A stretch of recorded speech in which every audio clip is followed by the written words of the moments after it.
What's going on, lads and lasses? Welcome back to 100% Mags. So, of course, the topic of today's video is the talk going around about the news that broke yesterday from a couple of newspapers. Of course, the Daily Mail started off with Simon Jones, then the Sun, of course, put out the same article as well from Amelia Hawkins. And I've got to say, looking at this article, I really don't think this is going to happen, to be honest, and I really hope it doesn't happen neither. You might have guessed by the title of the video, there's been absolutely no official statement from the club put out on this, which I don't think they would until the end of the season anyway.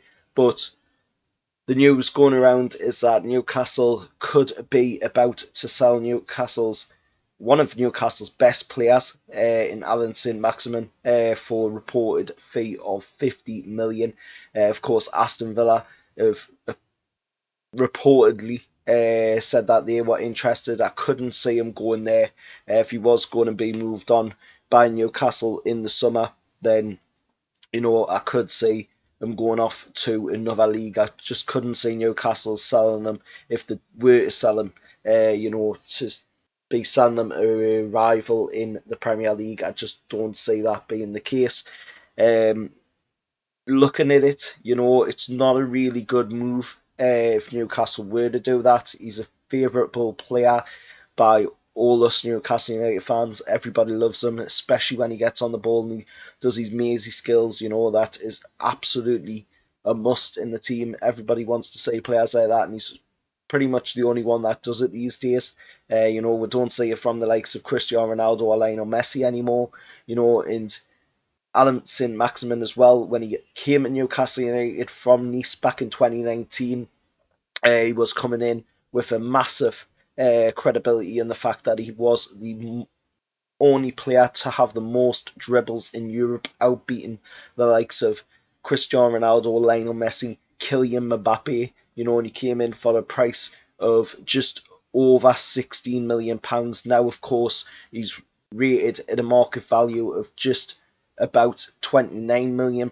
So you can see Newcastle's already made a profit in that way for signing him for just over £16 million. Of course, since coming to the club in his first season with he played 26 games in the Premier League. Of course, he did have some injury worries as well through that season, but he managed to pick up 3 goals and 5 assists. Of course, 4 appearances in the FA Cup with 1 goal and 2 assists. And of course, that was it for the 1920 campaign. The next season, his second season in the Premier League, and of course with Newcastle United, he played 25 games and got 3 goals and 4 assists in the league. Of course, again, more injury worries, and of course there was COVID as well added into the effect of that as well. So you can't really blame the fact, of how things went in the second season for Maxi, but still, 25 games, 3 goals and 4 assists, that's still a commitment to the team. He's still giving an effort out there on the pitch. And then looking at this season, he's played 26 games, he's scored 5 goals and he's gotten 3 assists. In total, since moving to Newcastle United, he's played 84 games and got 12 goals and 14 assists out of 5,916 minutes worth of football in Newcastle. So, looking at it, I would not be moving on a player like that. He's 25 years old. He's got a lot of experience, to still come. There's a lot of years left in his game. And, he's really coming on leaps and bounds as well since Eddie Howe has come to the club. And of course, we've got players like Joe Linton, who is 25 years old. We've got also Bruno Guimaraes, who is around that same age bracket. These are players that we can build around. Why would Newcastle want to move on somebody like Alan Saint-Maximin, a fan favourite, for £50 million?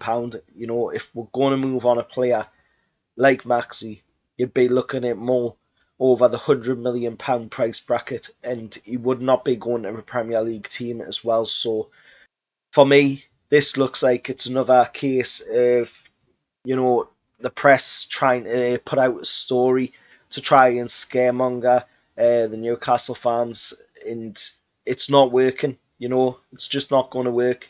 At the end of the day, there's been no official statement by the club on this, and until there is, I would take everything that is said by these journalists with a pinch of salt. It's coming from the Daily Mail, and it's also coming from the Sun, and we know what the Sun's been like in the past with Newcastle. You know what the Sun's like with most news articles. It's usually always clickbaity, and I think this is just a similar thing as well. I think it's just another clickbaity article by the press to get some,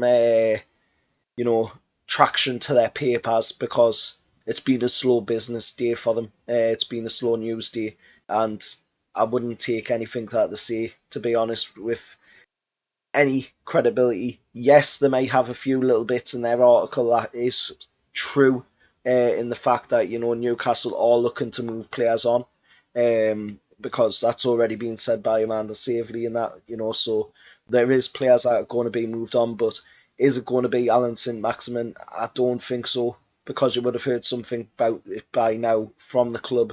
I would think, if we were going to be moving on a player like that, and it's a risky move if you do as well, with him being a fan favourite. So we'll see what happens as time progresses, but I just don't think that's any way that is ever going to happen, to be honest. We'll take on Spurs tonight as well, down at Tottenham's Stadium in London. We're unbeaten there.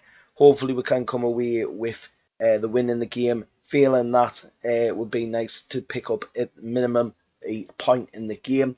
But if we can pick up the win, then we do get 34 points and we do have a chance to move up the table. Of course, the other results didn't go so well for us, in the fact of Brentford beating Chelsea in their game.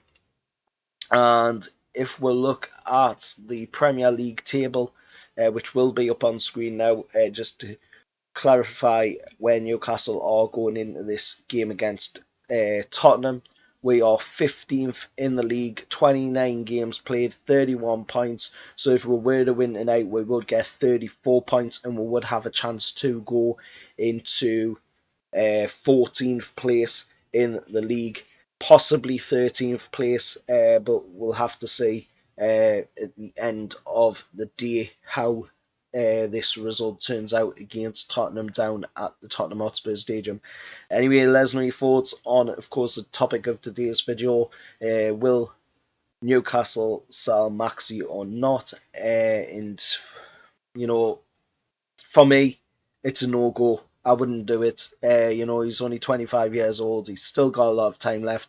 And like I say, you can build around the likes of Maxi, Joe Linton, Bruno Guimaraes, and a few other players in there as well, that are still really good, still have a lot of time left in their game.